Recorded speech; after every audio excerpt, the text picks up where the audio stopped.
Hello everyone, welcome to my channel nursing classes. आज हम discuss करेंगे हाइपरमेसिस ग्रेविडारम, गर्भावस्था के दौरान गंभीर मतली और उल्टी।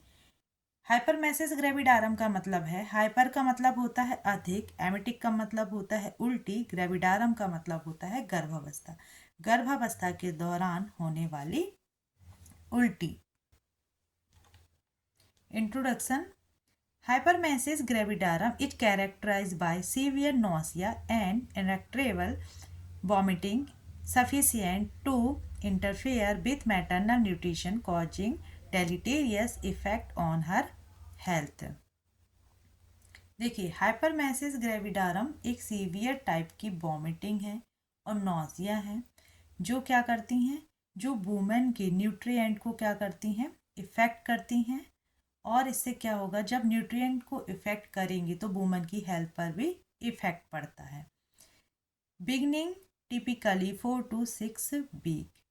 वॉमिटिंग और नौसिया अक्सर जो प्रेग्नेंट वुमेन होती हैं उनमें नॉर्मली होता ही है, लेकिन किसी किसी वुमेन में यदि एक लिमिट से ज़्यादा हो जाए तो उसको क्या कहते हैं, हाइपरमेसिस ग्रेविडारम कहते हैं। और अक्सर जो वॉमिटिंग होती हैं वह 4 सप्ताह से लेकर 6 सप्ताह के बीच में स्टार्ट हो जाती हैं और जनरली 16 to 20 वीक मतलब 16 से 20 सप्ताह के पास आते आते तक क्या हो जाती हैं, या कम हो जाती हैं या ख़त्म हो जाती हैं। Then peaking from 8 to 12 week of gestation. And जब सबसे ज़्यादा वॉमिटिंग और नौशिया होता है, सबसे ज़्यादा पीकिंग मतलब कि ज़्यादा कब होता है, जब 8 से 12 सप्ताह की प्रेगनेंसी होती है, तो उस समय यह कंडीशन ज़्यादा होती है। अदर नेम, दूसरे नाम से भी जानते हैं, क्या क्या नाम होते हैं। Pernicious vomiting of pregnancy. Pernicious vomiting का मतलब है हार्मफुल वॉमिटिंग होना। Severe nausea and vomiting of pregnancy, अत्यधिक मात्रा में नौशिया और वॉमिटिंग होना। Severe morning sickness, morning sickness को सुबह की बीमारी भी कहते हैं, जैसे कि वॉमिटिंग जैसे महसूस होना। Persistence vomiting of pregnancy, persistence का मतलब होता है लगातार उल्टियाँ होना। HG हाइपरमेसिस ग्रेविडारम, जिसको आज हम डिस्कस कर रहे हैं। And uncontrollable vomiting during pregnancy, ऐसी वॉमिटिंग होती है जो कंट्रोल नहीं की जा सकती हैं और किसी किसी को क्या होता है, पूरे 9 मंथ तक वॉमिटिंग चलती हैं। मीनिंग देखें, hyperemesis gravidarum is the Latin for excessive vomiting in pregnancy. Hyperemesis gravidarum क्या है, एक लैटिन वर्ड है जिसका मतलब होता है, हाइपर मीन्स ओवर, एमेसिस मतलब वॉमिटिंग, ग्रेविडारम मतलब होता है प्रेगनेंसी, मतलब कि प्रेगनेंसी टाइम पे होने वाली अत्यधिक मात्रा में वॉमिटिंग। नौसिया एंड वॉमिटिंग और pregnancy commonly term morning sickness, इसको हम क्या कहते हैं, मॉर्निंग सिकनेस के नाम से भी जानते हैं और यह जनरली हर प्रेग्नेंट वुमेन में होता है। 70% सभी वुमेन में यह देखने को मिलता है, नौसिया एंड वॉमिटिंग। डेफिनेशन देखते हैं। Hyperemesis gravidarum is a severe types of vomiting of pregnancy, मतलब कि सीवियर वॉमिटिंग है, यह कब होती हैं, प्रेगनेंसी टाइम पे होती हैं। Which has got deleterious effect on the health of the mother, जब वॉमिटिंग होंगी, कंटिन्यू होंगी, तो मदर की जो हेल्थ है उस पर भी क्या करेंगी, अफेक्ट करेंगी। और जैसे ही यह जो उल्टियाँ हैं वह बढ़ती जाएंगी और उससे क्या होगा, उनकी डे टू डे जो एक्टिविटी है, जो डेली दिनचर्या है, वो क्या होगी, प्रभावित होंगी। वह अपनी डेली की एक्टिविटी भी नहीं कर पाएंगी। Hyperemesis gravidarum is defined as a severe form of nausea and vomiting. जो नौसिया और वॉमिटिंग है वह अत्यधिक मात्रा में होती है, कब, प्रेगनेंसी में, उसको कहते हैं हाइपरमेसिस ग्रेविडारम। इंसिडेंस, यदि इंसिडेंस की बात करें, सो 1000 प्रेगनेंसी, जो 1000 प्रेग्नेंट वुमेन होती हैं उनमें 1 इस तरह की होंगी जिसमें हाइपरमेसिस ग्रेविडारम देखने को मिलेगा। अप्रोक्सीमेटली 1 और 1% वुमन इस तरह की मिलेंगी इसमें कि उनको हॉस्पिटलाइज मीन्स हॉस्पिटल में भर्ती करना पड़ेगा। The cause is unknown. और हाइपरमेसिस ग्रेविडारम के कुछ कॉजेज ऐसे होते हैं, 50% कॉजेज इस तरह के होते हैं जिसमें पता नहीं होता है कि किस कारण से वॉमिटिंग हो रही है। रिस्क फैक्टर, जोखिम क्या क्या हो सकते हैं? जोखिम क्या क्या हो सकते हैं? प्राइमी ग्रेविडा, यदि पहली बार जो प्रेग्नेंट वूमेन है वो पहली बार माँ बन रही हैं तो हो सकता है उसमें हाइपरमेसिस देखने को मिले। मल्टीपल प्रेगनेंसी मतलब जिनकी एक से ज़्यादा गर्भावस्था है। हिस्ट्री ऑफ पीबीएस, यदि पहले भी उनको सीवियर वॉमिटिंग की समस्या रही हो। ट्रोफोब्लास्टिक डिसीज, ट्रोफोब्लास्टिक डिसीज का मतलब है एब नॉर्मल सेल की ग्रोथ हो जाती है यूट्रस में। कब? प्रेगनेंसी के टाइम पर फीटस और प्लेसेंटा बनने की जगह सेल्स की एबनॉर्मल ग्रोथ हो जाती है, जिसको कहा जाता है trophoblastic disease. Young maternal age, teen age pregnancy जो होती हैं या एज 20 ईयर से पहले की है, 20 ईयर से कम है तो हो सकता है कि सीवियर वॉमिटिंग की समस्या देखने को मिले। कैरिंग अ फीमेल फीटस, जो प्रेग्नेंट वूमेन है उनमें यदि फीटस जो है वह फीमेल हो तो समस्या हो सकती है। ओबेसिटी हो, ओवरवेट हो या स्मोकिंग करती हो। हिस्ट्री ऑफ इनफर्टिलिटी, यदि उनमें किसी तरह का इनफर्टिलिटी का कोई इलाज चला हो या हिस्ट्री रही हो तो भी यह समस्या हो सकती है। सो ये रिस्क फैक्टर है। And psychiatric illness, psychiatric illness का मतलब यहाँ पर है जैसे कि डिप्रेशन हो जाना, एंजाइटी हो जाना, गैस्ट्रोइंटेस्टाइनल डिसऑर्डर यदि है। Maternal age older than 13 year, यदि मैटरनल एज 30 ईयर से ज़्यादा की है और वो पहली बार माँ बन रही हैं तो हो सकता है कि हाइपरमेसिस ग्रेविडारम देखने को मिले। देन थ्योरी, इसके कारण क्या रीजन है, तो उसके लिए क्या दी गई हैं? थ्योरीज दी गई हैं। थ्योरीज बिहाइंड हाइपरमेसिस ग्रेविडारम, ग्रेविडारम होने के क्या क्या थ्योरी हैं? हार्मोनल, हार्मोनल चेंजेस, देखिए जब प्रेगनेंसी कंसीव होती है तब कई तरह के हार्मोन्स रिलीज होते हैं जैसे कि हाई एचसीजी, एचसीजी मतलब कि ह्यूमन कोरियोनिक गोनेडोट्रोफिन जो हार्मोन से बढ़ जाता है। ईस्ट्रोजन बढ़ जाता है और प्रोजेस्टेरोन बढ़ जाते हैं। ये हार्मोन बढ़ने से भी क्या होता है, कभी कभी वॉमिटिंग ट्रिगर, वॉमिटिंग सेंटर मतलब कि जो वॉमिटिंग सेंटर है एपिगैस्ट्रिक सॉरी ईसोफिगस पर क्या करती हैं, यह इफेक्ट करती हैं। जैसे कि HCG लेवल जब बढ़ता है उससे क्या होता है, रिगर्जिटेशन होता है, जिससे क्या होता है गैस्ट्रिक कंटेंट जो है वह ईसोफेगस तक आने लगते हैं और उससे वुमेन में क्या होती है, वॉमिटिंग जैसे फील होने लगती हैं। सो हार्मोनल रीजन भी है कि हाइपर एमेसिस हो सकता है। Then psychogenic, it probably aggravated nausea trigger but neurogenic elements sometime trigger। जब प्रेगनेंसी कंसीव होती है सो शारीरिक परिवर्तन होते हैं और शारीरिक परिवर्तन के साथ साथ क्या होता है, मानसिक परिवर्तन भी होते हैं। अब मानसिक परिवर्तन कैसे होंगे, यदि कोई वूमेन है उनको कंटिन्यू वॉमिटिंग हो रही है, नौसिया लग रहा है, वो कुछ वॉमिटिंग के कारण क्या खा भी नहीं पा रही हैं ठीक तरह से, तो उनमें क्या होगी, एंजाइटी होने लगेगी, चिंता बढ़ जाएगी, डिप्रेशन हो जाएगा, उनको चिंता हो जाएगी अपनी प्रेगनेंसी को लेके। सो यह साइकोजेनिक रीजन्स भी हो सकते हैं कि हाइपरमेसिस को और ज़्यादा बढ़ा सकते हैं। न्यूरोजेनिक एलिमेंट, कभी कभी न्यूरोजेनिक एलिमेंट भी होते हैं जो क्या करते हैं, ट्रिगर करते हैं। ट्रिगर मतलब कि बढ़ाते हैं किसको, वॉमिटिंग को। डाइटरी डेफिशिएंसी, जब वॉमिटिंग होगी और वह खाना नहीं खा पाएंगी तो उससे क्या होगी, डाइटरी में क्या होगा, कार्बोहाइड्रेट उनको ठीक तरह से नहीं मिल पाएगा, उससे क्या होगा, डेफिशिएंसी हो जाएगी। B1 B6 एंड प्रोटीन, जो भी न्यूट्रिएंट हैं, विटामिन्स हैं, मिनरल्स हैं, जिस समय उनको ज़रूरत होती है सबसे ज़्यादा, वो क्या हो जाएंगे, कम हो जाएंगे। सो डाइटरी डेफिशिएंसी के कारण भी हाइपरमेसिस की समस्या क्या हो सकती है, बढ़ सकती है। एलर्जिक और इम्यूनोलॉजिकल बेसिस, एलर्जी का मतलब है किसी वजह से यदि जब एलर्जी होती है तो इम्यून सिस्टम क्या करता है, हमारा इम्यूनोलॉजिकल इफेक्ट करता है, जिसके कारण क्या हो जाती है, एलर्जी हो जाती है। डिक्रीज गैस्ट्रिक मोबिलिटी, मतलब कि जब प्रेगनेंसी कंसीव होती है तो जो हार्मोन्स होते हैं वह क्या करते हैं, गैस्ट्रिक मोबिलिटी को क्या करते हैं, कम कर देते हैं, जिसके कारण भी एंड हाइपर एमेसिस ग्रेविडारम की समस्या हो सकती है।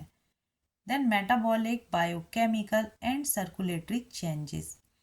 अब यहाँ पर मेटाबॉलिक चेंजेस भी हो रहे हैं, बायोकेमिकल चेंजेस भी हो रहे हैं और सर्कुलेटरी चेंजेस भी हो रहे हैं। वह क्या क्या होते हैं? Metabolic changes, glycogen depletion, incomplete oxidation of fat, ketone bodies in the blood. अब जब हाइपरमेसिस ग्रेविडारम की समस्या है तो उसमें मेटाबॉलिक चेंजेस क्या होंगे? ग्लाइकोजन डिप्लीशन हो जाएगा। ग्लाइकोजन डिप्लीशन का मतलब है यहाँ पे ग्लूकोज की कमी हो जाएगी। जब ग्लूकोज की कमी होगी तो उसके कारण क्या होगा कि इनकम्प्लीट ऑक्सीडेशन होने लगेगा। किसका? फैट का। देखिए, ग्लाइकोजन क्या है? ग्लूकोज का एक रूप है और आपके शरीर को ग्लूकोज और ग्लाइकोजन बनाने के लिए आपके द्वारा खाए जाने वाले खाने में कार्बोहाइड्रेट की आवश्यकता होती है। और यदि वो कार्बोहाइड्रेट हम कम लेंगे तो उससे क्या होगा? ग्लाइकोजन डिप्लीशन हो जाएगा, मतलब कि ग्लाइकोजन की कमी हो जाएगी। अब जब ग्लाइकोजन की कमी हो जाएगी तो हमारे अंदर जो फैट है, स्टोर फैट होता है, उसका यूज करेगी हमारी बॉडी एनर्जी के लिए। और जो फैट के कारण क्या होगा? अब यहाँ पर इनकम्प्लीट ऑक्सीडेशन होगा फैट का, जिसके कारण कीटोन बनने लगेंगे और जो कीटोन बॉडी है वह क्या होगी? ब्लड में जाके मिल जाएगी। बायोकेमिकल चेंजेस क्या क्या होंगे? Vomiting and dehydration. वॉमिटिंग होगी जिसके कारण क्या होगा? डिहाइड्रेशन हो जाएगा। उसके कारण क्या होगा? हाइपोनेट्रीमिया हो जाएगा। यह एक ऐसी कंडीशन है जिसमें ब्लड में सोडियम की मात्रा कम हो जाती है। हाइपोकैलेमिया हो जाएगा, ब्लड में पोटेशियम की मात्रा कम हो जाएगी। हाइपोकैलोरीमिया हो जाएगा। हाइपोकैलोरीमिया में क्या होगा? यह वह कंडीशन होगी जिसमें ब्लड में क्लोराइड का लेवल कम हो जाएगा। बायोकेमिकल में ये सारे चेंजेस देखने को मिलेंगे। अब हीमेटोलॉजिकल, हीमो कॉन्सेंट्रेशन, इसमें क्या होगा? हीमो कॉन्सेंट्रेशन में क्या होता है? ब्लड में प्लाज्मा और वाटर लेवल कम हो जाता है, जिसके कारण क्या होगा? आरबीसी की मात्रा, रेड ब्लड सेल की मात्रा ब्लड में बढ़ जाएगी। अब जब आरबीसी की मात्रा ब्लड में बढ़ेगी तो उससे क्या हो सकते हैं? क्लॉट होने का खतरा हो सकता है और जिसके कारण क्या होगा? डिहाइड्रेशन भी देखने को मिलेगा। क्लिनिकल फीचर्स, क्लिनिकल फीचर्स में दो टाइप में मिलेंगे, अर्ली और लेट। सबसे पहले जो जल्दी मिलेंगे देखने को, वो क्या क्या मिलेंगे? वॉमिटिंग होगी, दिन ब दिन वॉमिटिंग बढ़ती जाएगी। Normal day to day active, जैसे जैसे वॉमिटिंग बढ़ेगी तो नॉर्मल डेली लाइफ की जो एक्टिविटीज़ हैं वह वूमेन नहीं कर पाएंगी। इसमें क्या होगा? डिहाइड्रेशन और स्टारवेशन देखने को नहीं मिलेगा। डिहाइड्रेशन मतलब कि जो अर्ली जो अर्ली सिम्टम्स देखने को मिलेंगे उसमें क्या होगा? डिहाइड्रेशन नहीं होगा, स्टारवेशन नहीं होगा। स्टारवेशन का मतलब होता है न्यूट्रिशन, एनर्जी और विटामिन की कमी हो जाना। यह देखने को नहीं मिलेगा। कब? अर्ली स्टेज में। एंड लेट स्टेज में क्या होगा? Evidence of dehydration and starvation, जब वॉमिटिंग कंटिन्यू बढ़ेंगी तो उसमें क्या होगा? डिहाइड्रेशन देखने को मिलेगा, स्टारवेशन देखने मिलेगा, मतलब कि न्यूट्रिशन की कमी हो जाएगी, एनर्जी की कमी हो जाएगी और विटामिन की कमी हो जाएगी। सिम्टम्स की बात करें तो क्या क्या सिम्टम्स देखने को मिलेंगे? यदि वूमेन में लगातार उल्टियाँ हो रही हैं, कंटिन्यू हो रही हैं, तो क्या क्या सिम्टम्स देखने को मिलेगी? वॉमिटिंग हो रही हैं और कब कब हो रही हैं? रात में भी हो रही हैं, दिन में भी हो रही हैं। अब जब वॉमिटिंग होंगी तो उसके कारण क्या हो रहा है? एपिगैस्ट्रिक पेन हो रहा है, कॉन्स्टिपेशन हो रहा है, क्योंकि वो कुछ खा नहीं पाएंगी तो जो HCG लेवल है, जो प्रोजेस्टेरॉन है, हार्मोन्स बढ़ेंगे, वो क्या कॉज करेंगे? कॉन्स्टिपेशन होगा, उसके कारण पेटियलिज्म होगा। पेटिलिज्म का यहाँ पर मतलब है अत्यधिक मात्रा में लार बनना।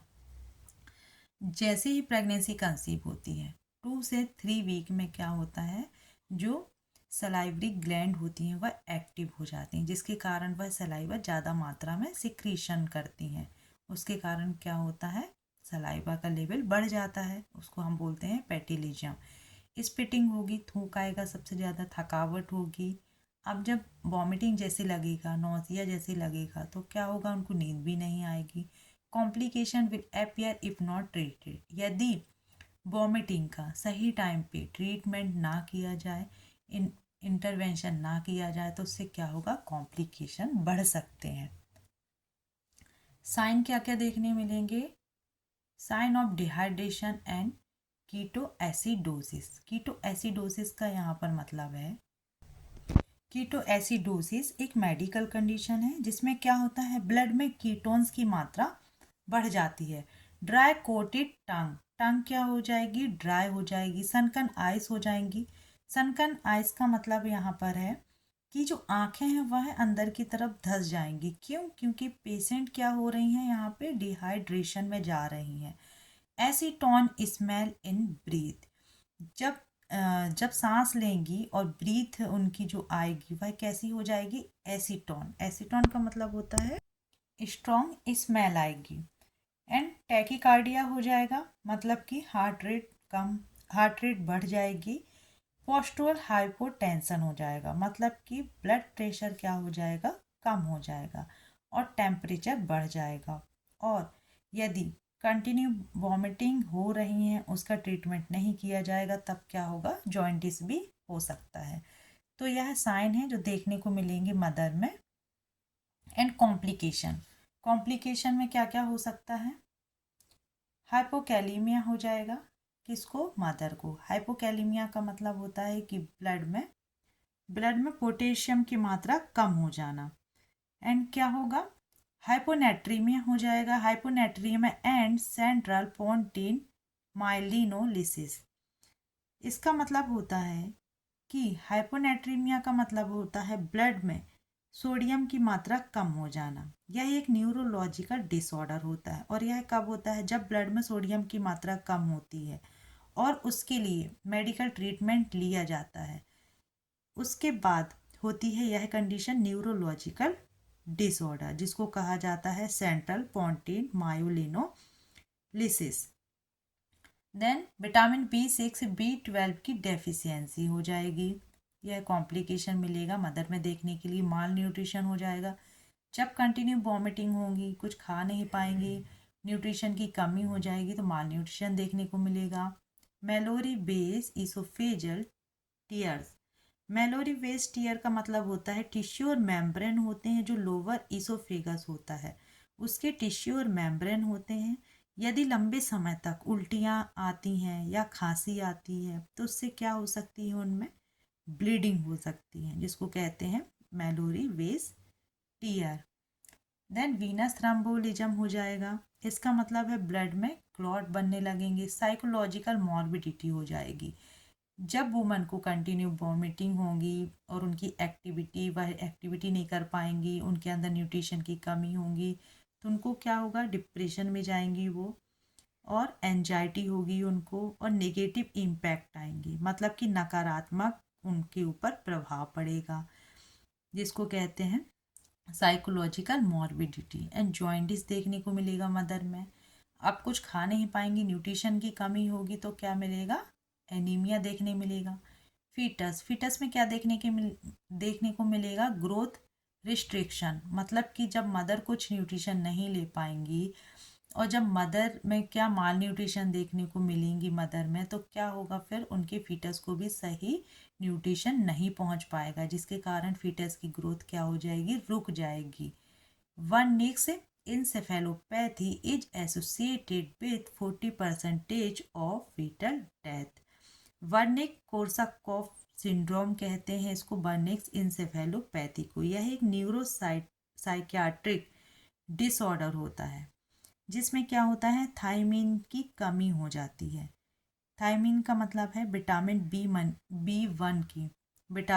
वन की कमी हो जाती है और उसके कारण क्या होता है, 40% फीटल डेथ हो जाती है। सो यह कॉम्प्लिकेशन है जो मदर में और फीटल में देखने को मिलते हैं। यदि सही तरह से और सही समय पर ट्रीटमेंट ना किया जाए हाइपरमेसिस ग्रेविडारम का, तो क्या हो सकते हैं, कॉम्प्लिकेशन देखने को मिल सकते हैं। तो आज हमने पढ़ा हाइपरमेसिस ग्रेविडारम क्या होता है, उसके कारण क्या होते हैं, साइन और सिम्टम्स क्या होते हैं, कॉम्प्लिकेशन क्या होते हैं। नेक्स्ट वीडियो में हम पढ़ेंगे कि इन्वेस्टिगेशन क्या है और मैनेजमेंट क्या है। आज के लिए इतना ही। यदि वीडियो पसंद आया तो प्लीज़ लाइक और शेयर सब्सक्राइब कर दीजिएगा। Thank you.